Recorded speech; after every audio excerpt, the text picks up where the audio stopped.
thank you for sticking around for an extra half an hour after 2 hours after church. I greatly appreciate this. So, Professor, they've been very kind to me. So, yes, so they stuck around for a little while. So, thank you, everyone. Joanna, you can participate too. I hope to hear you have everything you have to say. So, think of a time when you stood up. And while you're thinking of that, I have a story for you. In World War II, they used to send merchant ships back and forward across the Atlantic, bringing supplies for the Allied soldiers to fight the Nazis. And these ships would they would go blacked out, because you didn't want to be seen by anyone. So they would be sailing through the night in the dark. And on one of these nights, pitch black, nobody could see a thing. There was a German sub out hunting ships, looking for, probably figuring they're not going to get a thing, but they're going to try anyways. And all of a sudden, they just seen this little red glowing light bobbing on the water, and they followed it. And 6 hours later, they sunk a merchant ship. And with this, the German officer who was in command of the sub got really interested in what this light was. And do you guys have any guesses at what this light was? No. What? A buoy? No. A lighthouse. Good try. Middle of the ocean, so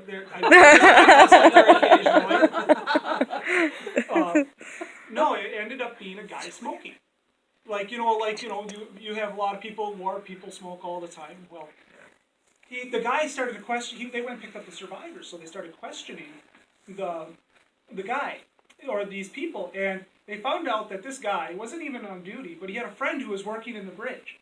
And so what he did was he went up to the bridge to hang out with his friend, and he went outside, and he's sitting there puffing on a cigarette. And he probably kept, if they only mentioned one, the likelihood is because they follow him for 6 hours, he puffed for about 6 hours. And he just stood out, and this sub was able to follow him, shoot, and sink this ship. And that guy was like a city on a hill. He stood out for miles and miles and miles. I mean, one little light. And though that is a negative way of looking at things, in reality, we are called to be, among being salt and being light, we are called to be a city on a hill. And that'll take us to our text, which is in Matthew. It's in Matthew chapter 5. It's in the Sermon on the Mount, and it is specifically verses 13 through 16. And if I could I get a volunteer to read that? If not, I can do that. Matthew 5, what? 13 through 16. Thank you, Judy. You are the salt of the earth. But if the salt loses its saltiness, how can it be made salty again? It is no longer good for anything except to be thrown out and trampled underfoot. You are the light of the world. A town built on a hill cannot be hidden. Neither do people light a lamp and put it under a bowl. Instead, they put it on its stand, and it gives light to everyone in the house. In the same way, let your light shine before others, that they may see your good deeds and glorify your Father in heaven. What version is that? I just hadn't heard town used normally. It was just It's in the NIV. Oh, okay. I'm always reading ESV. Yeah. So, and in this section, the Bible gives illustrations to what it is to stand out, and what were the things that they had to stand. Were they thinking about? What are the things that stand out here? Like, how are we supposed to act? There's two of them. Salt. You got salt and light. There we go. And and as the scripture passages go from salt to light, we'll focus on salt first. And what are some of the things that salt can be used for? Food. So would that be a spice? It's also a flavor enhancer. Mm-hmm. A preservative. Preservative.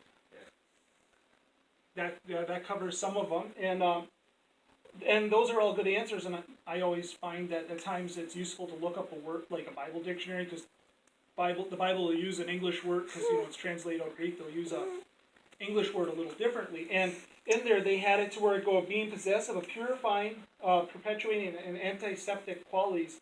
Salt is emblematic of fidelity and friendship among Eastern nations. So where you have it where it's like it'll keep you stuff preserved, but it also is a purifying effect. Like if you had a cut, If you put salt in it, much as that's going to hurt like all heck, that can keep the cut clean, so like if you bandage it over.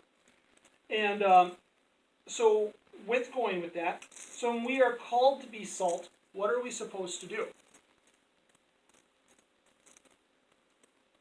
If we if salt is a purifying effect, like, you know, and since we are called to be salt, like what are with these different effects, like you had mentioned, and you mentioned one, Darren.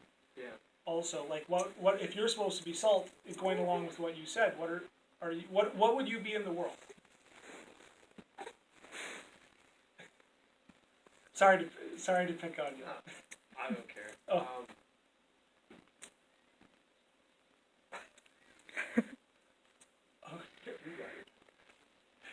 If you said it was a spice, so what are spices used for? Flavor. Yes, Flavor. So Christians are a flavor in this world. We enhance the flavor of this world. The world would be bland without us, much as the world tries to tell us otherwise. We also, you know, like I think it was you said, it was like it kept things, preserved. Thank you. I was keep going towards purify. And it also, as we also go with the anesthetic stuff, so it can actually, not only, it can make it actually better.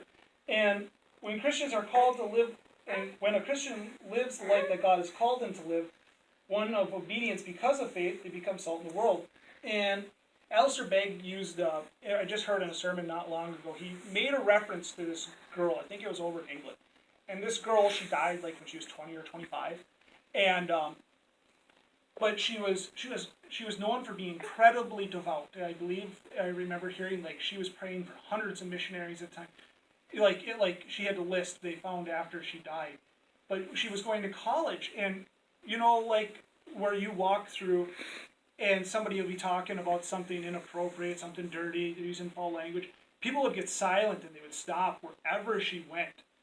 She was like salt in that world. It was a purifying effect as she walked by. And with that, so have you ever had where people try not to swear around you? When I worked at Clemens, there was all those men in the diesel shop, and they knew I was a believer. I never got dirty jokes, and I never heard swear words. Mm-hmm. Wow, when that's I was impressive. out in the shop, Linda and I were both believers. Were the two women there, and I mean, they really respected that. That's nice, Darren. Yeah, they know I'm a Christian and a couple others, and they don't. And when they do, they apologize right away. So it's kind of neat. Yeah. I get that occasionally. I'm sure you had that a bit too, Leroy. Not too much. The circles that I go around now with at school and all up there, I don't hear it that much. Did you have anything when you were over like at Edwards or anything? No, because the people over there knew how I was, and most of the people over at Edwards, they all went to church and things like that. We used to even have our Bible studies there. Oh, really? At the dealership. Nice. That's really cool. But what's gets me is like now when I hang around other people, like they will swear a lot, and it just amazes me how they go ahead and just nonchalantly use profanity and think nothing of it today. No, I know the feeling. I get that at work myself. Like at work, let's see. It's like I've had, at work I have that. There's a guy I'm friends with, but he'll purposely sit there and say, cuss, or he'll go talk about really inappropriate subjects because he knows I'm a Christian and he's trying to get a rise out of it. In reality, he's pushing, it's like the world is pushing back because they know that I'm a Christian. You are very right, Joanna. You keep up your input there. You're really good at that. We got one guy that Bill and I know.